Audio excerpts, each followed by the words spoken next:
আপুনি মেট্ৰিক বা হাই secondary pass কৰি এইবাৰ ঘৰতে বহি আছে নেকি? নাইবা আপুনি মেট্ৰিক হাই ছেকেণ্ডেৰী 2-4 বছৰ বেকতে পাছ কৰি পেলাই ঘৰত বহি আছে নেকি? আপুনি নাইবা আপোনাৰ সন্তানক লৈ পেলাই বিমূৰত পৰিছে নেকি যে পাৰ্চেণ্টেজ কম পাইছে, গতিকে এতিয়া কি পঢ়াওঁ? তেনেকুৱা যদি কিবা সমস্যা থাকে তেতিয়াহ'লে আপোনালোকে আমাৰ লগত যোগাযোগ কৰিব। আমাৰ অনুষ্ঠানৰ নাম হ'ল ব্ৰাইট ফিউচাৰ এডুকেশ্যন চেণ্টাৰ।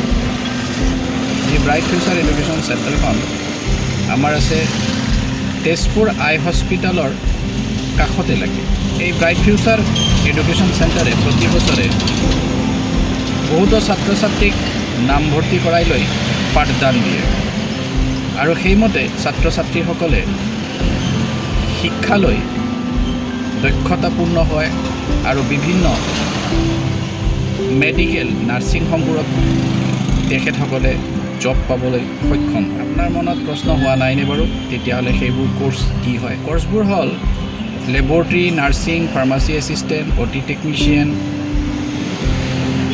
আৰু GD। কোৰ্চবোৰ যদি আপুনি ইণ্টাৰেষ্টেড হয় তেতিয়াহ'লে আপুনি বা আপোনাৰ সন্তানক অতি সোনকালে আমাৰ এই এড্ৰেছত যোগাযোগ কৰিবলৈ পঠিয়াই দিয়ক। ফোন নম্বৰ ইয়াত দিয়া আছে। কোনো সময়তে আপোনালোকে ফোন কৰি পেলাই আমাৰ লগত ডিছকাছ কৰি ল'ব পাৰে।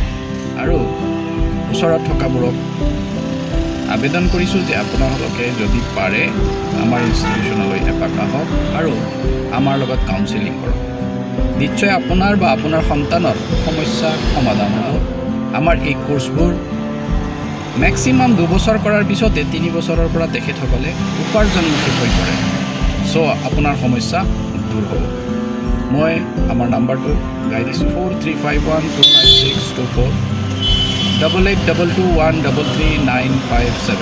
এই নম্বৰত যোগাযোগ কৰিলে কিবা যদি জানিব লগা থাকে তেতিয়াহ'লে পাতিব পাৰে।